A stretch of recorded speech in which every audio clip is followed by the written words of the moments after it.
할렐루야. 하나님의 크신 사랑이 이 새벽에 우리 가운데 가득한 줄 믿습니다. 오늘 우리는 출애굽기 22장 1절로 15절의 본문을 통하여 자족과 진실로 삽시다 라는 제목으로 하나님의 말씀을 함께 나누도록 하겠습니다. 우리는 계속해서 하나님께서 제정하신 이스라엘의 생활 규범을 묵상하고 있습니다. 그리고 오늘 본문에서는 배상에 관한 내용입니다. 어떤 재물이든지 손해를 입힌 사건이 발생할 때 온전한 해결 방법을 제시한 것입니다. 사람이 살면서 문제가 일어납니다. 그런데 때로는 자신의 실수로 문제가 발생하기도 하고 때로는 말도 안 되는 일들이 발생하기도 합니다. 하지만 그 사건의 결과로 재산적인 피해가 생긴다면 어떻게 해야 옳을까요? 내가 의도하지 않은 사건이니까 나는 아무런 잘못이 없다고 하면 그만일까요? 그렇다면 피해를 본 사람은 얼마나 마음이 아프겠으며 또한 마음에 앙금이 남기 마련일 것입니다. 실수로 발생했든 아니든 재산적 피해에 대한 마음의 불편함은 끝내 상대방을 미워하는 마음을 갖게 되고 심지어 악한 생각을 갖기도 합니다. 물론 내 발로 옆집 담을 넘어 값비싼 물건을 훔쳤다면 당연히 엄벌에 처해야 합니다. 그런데 옆집 사람이 여행을 떠나면서 자신의 집에 소나 양을 맡겼는데 여기까지는 예상할 수 있죠. 옆집과 친한 사이니까 충분히 부탁하고 부탁을 들어줄 수도 있습니다. 그런데 예상치 못한 일이 발생합니다. 그 소나 양이 죽은 것입니다. 사소한 일이지만 지금까지 쌓아온 아름다운 추억과 우정이 깨질 수도 있는 사건이 되어버렸습니다. 이때 어떻게 해결하면 좋을까요? 예전 TV 프로그램 솔로몬의 재판이라는 것이 있었죠. 그곳에 나오는 단골 주제 이야기입니다. 아마 모세에게 찾아온 사람들 중에 누구나 들으면 쉽게 잘잘못을 가릴 수 있는 문제를 가지고 오지는 않았을 것입니다. 아침부터 저녁까지 모세 집 앞에 문전성시를 했던 것은 이와 같이 판단하기 난해한 문제를 가져왔을 것입니다. 이러한 사건이 발생했을 때 어떻게 해결해야 하는가를 하나님께서 원칙으로 제시하여 주신 것이 오늘 본문의 내용입니다. 오늘 본문은 4가지 손해배상 규례를 말씀하고 있습니다. 1절로 4절은 도둑질과 관련된 배상입니다. 1절을 보시면 사람이 소나 양을 도둑질하여 잡거나 팔면 그는 소 1마리에 소 5마리로 갚고 양 1마리에 양 4마리로 갚을지니라 라고 했습니다. 자, 사람이 소나 양을 도둑질했습니다. 잡혔습니다. 현행범이죠. 그럼 어떻게 해야 될까요? 소 1마리를 훔치면 5배로 갚아야 된다라고 말했고 양을 훔치면 4배로 배상해야 된다고 했습니다. 이 말은 하지 말라는 것입니다. 절대로 도둑질하지 말라 이거죠. 네. 그리고 도둑질한 사람이 소나 양을 아직 팔지 못했습니다. 가지고 있는 거예요. 그렇게 잡힌 상황이라면 2배를 배상하도록 하였습니다. 5절과 6절은요. 농산물과 관련된 배상입니다. 여러분 농산물 어떻습니까? 1년 12달 열심히 수고하여서 재배하였는데 그곳에 큰 피해를 준 겁니다. 자기 소나 양이 옆집 사람의 포도원이나 밭에 농작물을 먹어버린 것이죠. 이럴 때는 자기 밭에 가장 좋은 곳으로 배상하라고 하였습니다. 그래서 피해를 준 만큼 갚아 주라는 말인 것이죠. 7절로 9절은 잃은 물건에 대한 배상입니다. 옆집에 물건을 맡겨 놓았습니다. 그런데 그 집에 도둑이 든 겁니다. 모든 물건을 다 훔쳐갔습니다. 단지 맡긴 물건을 잠시 보관하다가 도둑 맞았으니 어쩌면 좋겠습니까? 또는 자신이 여행을 가면서 옆집 사람에게 금품을 맡겨 놓았습니다. 이 사실은 나와 상대방만 알고 있는 것이죠. 그런데 이 옆집 사람이 여행을 마치고 돌아왔습니다. 그리고 내 물건을 내놓으라 하니까 아니야 이거 내 것이야 라고 주장한다라면 어떻게 해야 될까요? 눈 뜨고 코 베이는 형국입니다. 소중한 것을 모두 잃게 되는 상황입니다. 이럴 때는 공정한 판단을 위하여 재판장 앞에 나아가라고 했습니다. 싸움을 그치라는 것입니다. 10절로 15절은요. 소유하고 있는 짐승 때문에 발생한 문제에 대한 배상입니다. 여행 때문에 옆집에 소나 양을 맡겼습니다. 또는 밭을 일구기 위해서 소를 옆집에서 빌려왔습니다. 그런데 그 빌려온 소나 양 또한 당나귀가 있지만 자리를 비운 사이에 맹수가 와서 공격을 하여 죽이거나 또한 크게 상하게 되었습니다. 이럴 때는 어떻게 하면 좋을까요? 공교롭게도 이 모습을 아무도 보지 못했습니다. 집에 갔다 와 보니 밭에 있었던 소가 죽거나 상처를 받은 것입니다. 분명 들짐승이 공격을 해서 큰 해를 본 것이 사실입니다. 이 해결책이 11절에 나옵니다. 두 사람 사이에 맡은 자가 이웃의 것에 손을 대지 아니하였다고 여호와께 맹세할 것이요 그 임자는 그대로 믿을 것이며 그 사람은 배상하지 아니하려니와 라고 했습니다. 또는 빌려왔는데 도둑 맞았으면 그 임자에게 배상하라고 하였습니다. 하지만 빌려온 소가 맹수에게 공격을 받아 상처를 받았으면 재판장 앞에서 무죄를 입증할 만한 증언을 해야 하고 이것이 진실된 증언이면 그 가축에 대한 배상의 의무를 지지 않는다라고 했습니다. 이것이 오늘 본문의 전반적인 내용입니다. 사랑하는 성도 여러분, 우리가 어렸을 때 들었던 속담, 지금도 자주 듣는 말이 있죠. 아이 싸움이 어른 싸움 된다라는 말이 있습니다. 대수롭지 않은 일이 점차 큰 일로 확대된다는 말입니다. 이러한 일들이 우리 주위에 빈번하게 발생하는 것을 보게 되죠. 대표적인 예로 한국 뉴스에서 심심치 않게 나오는 사건이 있는데 층간 소음으로 인하여 살인까지 발생하는 일입니다. 또한 이웃 간 주차 문제로 작은 문제가 큰 문제로 확대되어 자동차를 파손하거나 또 다른 악한 범죄가 발생되기도 합니다. 쉽게 해결할 수 있는 문제였지만 그러나 살인이라는 엄청난 결과로 끝내는 일들을 우리는 보게 되지 않습니까? 여러분 왜 그렇습니까? 작은 문제를 쉽게 해결하는 법을 알지 못하기 때문입니다. 특별히 이스라엘 공동체는 혈육 중심, 즉 가족 중심으로 살았습니다. 만약 이 아이 싸움이 확대가 되어 어른 싸움이 되면 개인의 싸움이 아니라 한 집단과 다른 집단과의 싸움이 될 것입니다. 어떻게 돼요? 끝내는 한 혈육이 몰살될 수도 있다는 것입니다.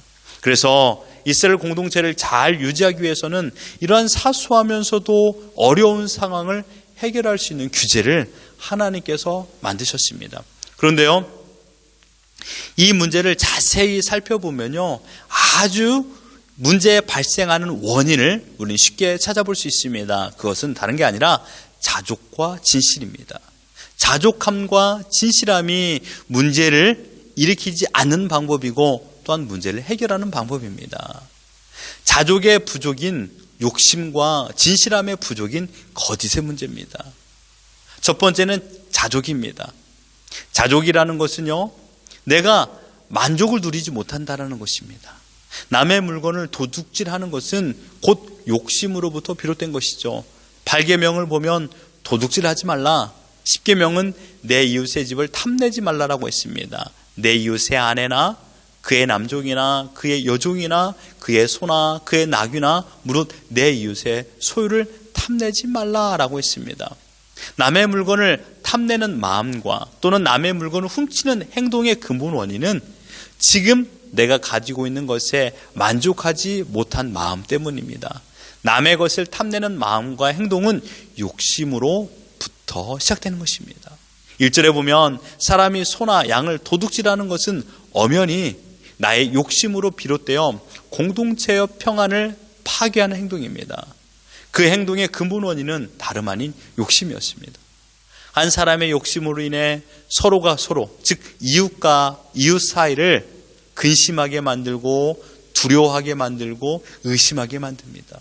야고보서 1장 15절에 보면 욕심이 잉태한 즉 죄를 낳고 죄가 장성한 즉 사망을 낳는다라고 했습니다. 욕심에 지배를 당하는 사람을 보면 참으로 무섭습니다. 욕심은 우리의 영혼과 육신을 파괴하는 강력한 힘을 가지고 있습니다. 형제도 친구도 부모 자식의 관계도 모조리 파괴합니다. 끝내는 욕심에 내 자신도 먹히게 되는 것입니다. 욕심은 결코 만족이 없기 때문입니다. 여러분, 욕심을 이겨낼 수 있는 사람이 있을까요? 우리 인간의 힘으로는요, 인간의 의지로는 욕심을 이겨낼 수가 없습니다. 이 말은 욕심은 우리가 조절할 수 있는 것이 아니라는 것입니다. 욕심을 이기는 방법은 오직 한 가지입니다. 성령으로 충만해야 됩니다. 온전한 성령의 다스림이 있어야만이, 하나님의 말씀에 순종이 있어야만이 이 욕심을 이겨낼 수 있습니다. 그래서 성경에서 욕심을 이길 수 있는 방법을 우리에게 제시하셨습니다. 그게 바로 자족입니다. 자족이라는 말의 의미는 어떤 상황에서도 그 형편에 얽매이지 않고 그 상황 속에서 만족함을 누리는 것입니다. 즉, 지금 있는 곳에 만족을 누리는 것이 자족입니다. 내가 지금 10달러가 있으면 10달러로 만족하는 것입니다. 왜냐하면 지금의 형편을 하나님께서 허락하셨기 때문입니다. 그러므로 자족을 통해서 우리는 하나님의 주권을 인정하는 바른 믿음을 배울 수 있습니다. 모든 것이 하나님의 뜻이라는 것을 깨닫게 되고 그 뜻에 내가 순종하는 것이죠. 자족할 때 비로소 감사가 내 삶에 풍성해집니다. 자족할 때 기쁨이 내 안에 가득합니다. 서로가 자족하며 살아간다면 아름다운 공동체를 만들어갈 수 있습니다. 여러분, 지금 내가 10불에 만족하지 못하면요, 1000불에도 만족하지 못합니다. 그러나 내가 10불에 만족하면, 10불에 감사하면 1000불에는 더 큰 감사가 있는 것이죠. 여러분, 우리의 형편을 하나님께서 아십니다. 하나님께서 이 모든 것을 허락하여 주셨습니다. 내 생명을 허락하여 주신 것처럼 먹을 것, 입을 것, 마실 것을 허락하여 주셨습니다. 그러므로 우리가 해야 될 것은 허락하신 영역에서의 감사하는 것입니다. 이것이 자족입니다.